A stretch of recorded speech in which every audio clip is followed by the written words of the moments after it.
औज़ुबिल्लाहिमिनश्शैतानिर्रजीम बिस्मिल्लाहिर्रहमानिर्रहीम। अस्सलाम वालेकुम नाज़रीन, मैं हूं आपका होस्ट इदरीस नाज और आप मुझे देख रहे हैं इदरीस नाज एक्सक्लूसिव में। मोहतरम नाज़रीन, आज मैं आपके साथ इंतहाई एक अहम बात शेयर करने जा रहा हूं, बड़ी अहम खबर शेयर करने जा रहा हूं। सारा कुछ आपकी आंखों के सामने होता है, लेकिन आम लोगों को चूँकि उनका सियासी शऊर इस हद तक नहीं होता कि वो उसका तजिया कर सके, उसे फौरी तौर पर भांप सके, तो नाजरीन फिर उस बात को खोल के वजाहत के साथ आपके सामने पेश करना होता है। नाजरीन, आप देखेंगे कि पिछले कई सालों से एक बिसात बिछाई जा रही थी। उस बिसात का हदफ जमहूरियत थी। मैं दोबारा से अर्ज करूं कि एक बिसात बिछाई गई, एक साजिश तैयार की गई। उसका हदफ कोई सियासी पार्टी नहीं थी, मुस्लिम लीग नून नहीं थी, पीपल्स पार्टी नहीं थी और ना ही पीटीआई है। उसका हदफ जमहूरियत थी। यानी कि सिर्फ जमहूरियत को खत्म करना था, जमहूरियत को कमजोर करना था। और जमहूरियत किस कदर कमजोर हुई है, अब आपको मैं जरा खोल के बात बताऊंगा तो आपको आइडिया होगा। सबसे पहले मैं आपको 4 साल पीछे ले जाता हूं। आज से 4 साल पहले, 4.5 साल पहले, जब इस मुल्क में नवाज शरीफ की हुकूमत थी, तो एक डॉन लीक्स हुआ था। लेकिन डॉन लीक्स को इशू बनाकर उस पर कुछ भी ना किया गया, क्योंकि उन्हीं दिनों पनामा लीक्स आ गया। तो जो जमहूरियत के खिलाफ साजिश कर रहे थे, उन्होंने वाज़े तौर पर यह समझा कि हम जमहूरियत के आमने सामने बराह रास्त नहीं होते, ताकि जमहूरियत का मलबा इस दफा हम पर ना गिरे। उन्होंने पनामा लीक्स का सहारा लिया और सियासी जमातों को ही आमने सामने खड़ा कर दिया। इमरान खान साहब को तैयार किया गया, क्योंकि वो 4 क्वालिटीज जो वो लोग चाहते थे, वो चारों की चारों इमरान खान साहब में मौजूद थी। नंबर 1 कि वो इंटरनेशनली पॉपुलर हों, ये इमरान खान साहब में क्वालिटी थी। नंबर 2, लोग उन पर एतमाद करें और उनके इर्द गिर्द इकट्ठे हो जाएं, ये भी क्वालिटी इमरान खान साहब में थी। तीसरी, इंतहा से ज्यादा वफादार हों, जो लोग उन्हें सामने लेके उनकी हर बात माने, ये भी क्वालिटी इमरान खान साहब में थी। और चौथा कि उनके पास अपना विजन ना हो, ये भी उनके पास क्वालिटी मौजूद थी। इमरान खान साहब को तैयार किया गया और पूरे मुल्क में बड़े बड़े जलसे किए गए। हम समझते थे कि ये नवाज शरीफ के खिलाफ हैं, करप्शन के खिलाफ हैं। छोटू गैंग, मोटू गैंग हर रोज होती थी, उनकी करप्शन के किस्से सामने लाए जाते थे। आसिफ अली जरदारी की करप्शन के किस्से लाए जाते थे और हम ये समझते थे कि ये सियासी पार्टियों की आपस में चपकलश है। लेकिन फिर क्या हुआ, उसके बाद नवाज शरीफ का इक़्तिदार जाता है, उनको सजा होती है, वो मुल्क से बाहर चले जाते हैं, इमरान खान साहब बरसरे इक़्तिदार आते हैं, फिर उनके खिलाफ वही खेल शुरू होता है। और अब वो खेल इस हद तक पहुंच गया है कि एक दूसरे के घरों में बात पहुंच गई है, एक दूसरे को गाली गलौज दी जा रही है, किरदार कशी की जा रही है। इमरान खान साहब की मुबैना वीडियोस, जो 6 वीडियोस कही जा रही हैं, कहा जा रहा है कि उन वीडियोस को अनकरीब लॉन्च किया जा रहा है। ओन चौधरी के पास वो वीडियोस हैं और उनका फ्रांसिक हो चुका है और अनकरीब, यानी ये किसी शख्स के खिलाफ नहीं है, मेरे ख्याल में ये भी एक जमहूरियत के खिलाफ साजिश है। वो लोग जो पिछले बहुत अरसे से लगे हुए थे कि हमने ये साबित करना है कि सियासतदानों के पास नंबर 1 तो डिलीवर करने के लिए कुछ नहीं, नंबर 2 ये सारे के सारे इस हद तक कैरेक्टरलेस लोग हैं कि इन पर एतमाद नहीं किया जा सकता। वो सब कुछ बड़ी तेजी के साथ हुआ है। और अब नाजरीन यहां आ जाइए जहां मैं आपको लाना चाहता था। मैंने कल प्रोग्राम किया और मैंने कहा था कि इस वक्त मुल्क में जुडिशल मार्शल लॉ है। जुडिशल एक्टिविज्म की इंतहा देखिए कि चीफ एग्जीक्यूटिव को, वजीर आजम को यह कहा जाता है कि आपके पास तकर्रो तबादलों के इख्तियारात नहीं है। ये बात हंसने की है या रोने की है मुझे नहीं पता, इसका फैसला आप कीजिएगा, मुक़्तदर अदारे इसका फैसला करें। लेकिन जमहूरियत को इस कदर कमजोर कर दिया गया है कि एक मुंतखब वजीर आजम को यह कहा जाता है कि आपके पास तकर्रो तबादलों के इख्तियारात नहीं हैं। अगर चीफ एग्जीक्यूटिव के पास तकर्रर और तबादले के इख्तियारात नहीं हैं, तो फिर ये काम किसने करना है, ये एक सवालिया निशान है। क्या ये भी काम अदलिया के सुपुर्द कर दिया जाए, ये भी काम अदलिया करेगी या अदलिया की ताईद के साथ मशरूत कर दिया जाए? आपने देखा होगा कि पिछली हुकूमत में जो 3.5 साल, पौने 4 साल इमरान खान साहब ने की, उन्होंने सिर्फ पंजाब में मुतअद्दिद मरतबा, यानी कि मैं कहता हूं कि 1 दर्जन मरतबा आईजीज बदल दिए पंजाब के। तो ये काम दरअसल चीफ एग्जीक्यूटिव का ही होता है, उनकी स्वाबदीद पे है। वो बेशक 1 घंटे बाद किसी ओहदेदार को बदले, बेशक 6 महीने बाद बदलें। तो जो लोग इमरान खान साहब पर कड़ी तनकीद किया करते थे کہ وہ آئی جی پنجاب اتنی جلدی تبدیل کر دیتے ہیں, اتنی جلدی تو کپڑے کوئی تبدیل نہیں کرتا. تو میں نے اس وقت بھی کہا تھا کہ یہ چیف ایگزیکٹو کا اختیار ہے, اگر کوئی دیکھے کوئی انتظامی عہدیدار اپنی پرفارمنس ٹھیک نہیں دے رہا تو اسے تبدیل کر سکتے ہیں. لیکن اس وقت صورتحال یہ ہے کہ پارلیمان کوئی بھی فیصلہ خود سے نہیں کر پا رہے, جو بھی فیصلہ کرنا ہے عدلیہ کی طرف رجوع کیا جا رہا ہے. جو پیچھے سٹیک ہولڈر بیٹھے ہیں, جن کا میں نام نہیں لے رہا, جنہوں نے یہ ساری بساط بچھائی ہے جمہوریت کو کمزور کرنے کی, وہ جمہوریت کو وینٹیلیٹر پر لا کر اس قدر کمزور کر چکے ہیں کہ اب سارے کے ساری پارلیمنٹ بے بس ہے, وہ کوئی بھی فیصلہ خود سے نہیں کر سکتے. جو بھی کام کرنا ہے عدلیہ کے حکم سے مشروط ہے. اور چیف ایگزیکٹو کا جو سب سے بڑا اختیار تھا تقرر اور تبادلوں کا, وہ بھی ایک طرح سے چھینا جا رہا ہے.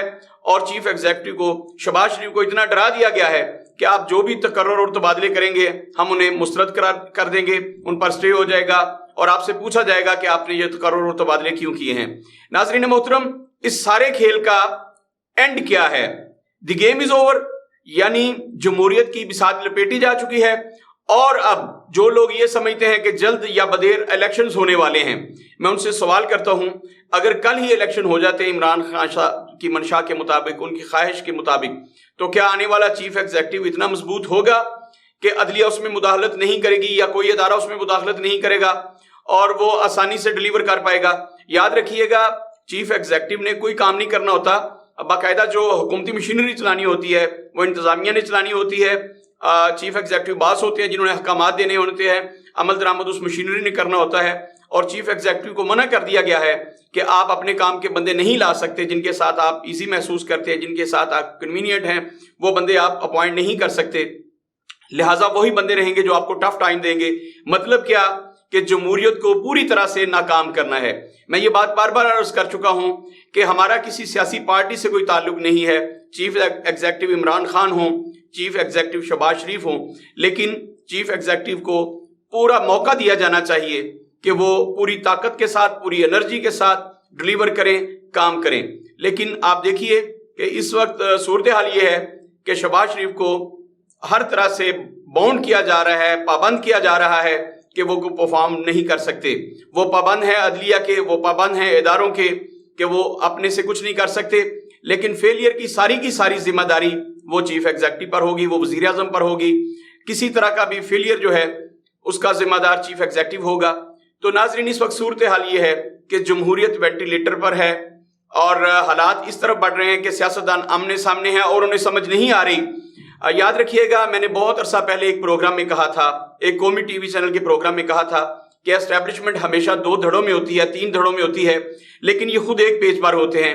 ایک سیاسی پارٹی کے ساتھ کچھ لوگ ہوتے ہیں, کچھ لوگ دوسری سیاسی پارٹی کے ساتھ ہوتے ہیں, اور ہر اپنے مہرے سے کہتے ہیں کھڑے رہو منا بھائی, لگے رہو منا بھائی, کہ تم اپنا جو تم نے سٹینڈ لیا, جو ہم نے تمہیں پیپر ورک دیا, تم اس پر سٹینڈ لیے رہو, اس پہ کھڑے رہو. تو اس وقت بھی صورتحال یہی ہے. عمران خان کو جو انہوں نے پیپر ورک دیا ہے اس پہ انہوں نے کہا ہے کہ کھڑے رہو منا بھائی, لگے رہو منا بھائی, تو وہ اس پہ بڑی تندہی کے ساتھ لگے ہیں. اسی طرح اپوزیشن, کل کی اپوزیشن اور آج کی حکومت, جو ان کو اس وقت اسکرپٹ دیا گیا ہے, انہیں کہا گیا کہ آپ اس پر لگے رہیں. نتیجہ کیا نکلے گا کہ دونوں اپنی اپنی ضد پر قائم ہیں کہ ہم نے ابھی الیکشن ہونے نہیں دینے, یہ موقف ہے حکومت کا, ہم اپنی مدت پوری کریں گے, انتخابی اصلاحات کریں گے.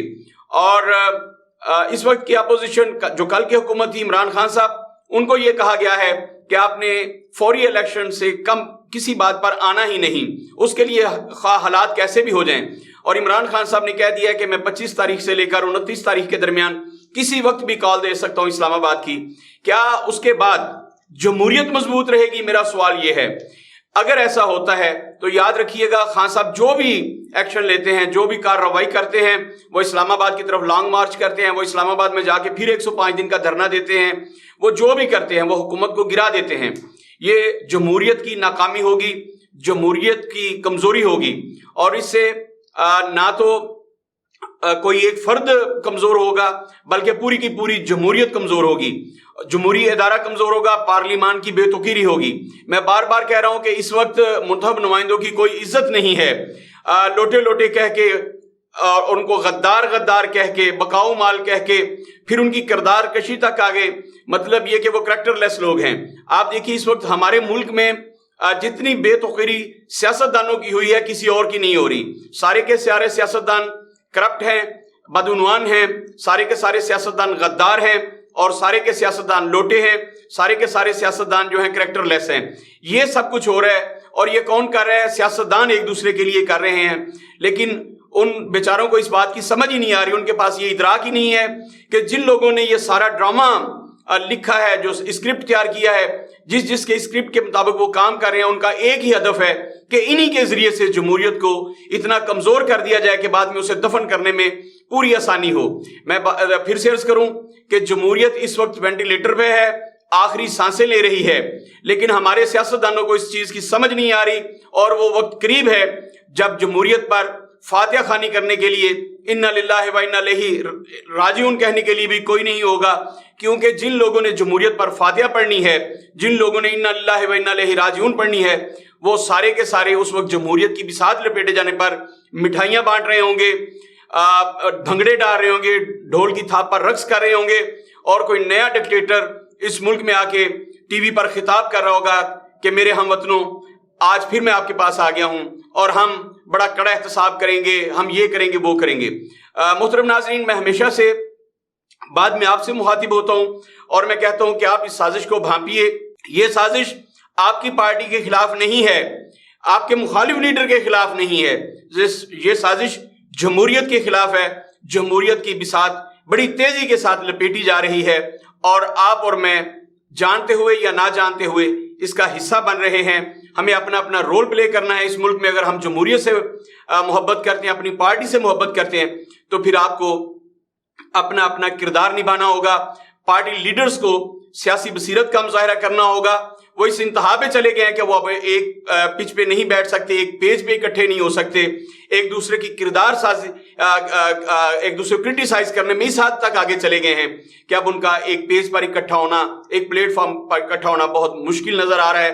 तो नाजरीन, मैं आपसे गुजारिश करूंगा कि आप लोग इस साजिश को भांपिए और देखिए कि जमहूरियत को कितनी तेजी के साथ इस मुल्क से उसकी बिसात को लपेटा जाने की पूरी मनसूबाबंदी कर ली गई है और उस पर पूरी तरह से अमल दरामद हो चुका है। अपना बहुत सारा ख्याल रखिएगा और मेरी बात पर तवज्जो जरूर दीजिएगा। शुक्रिया।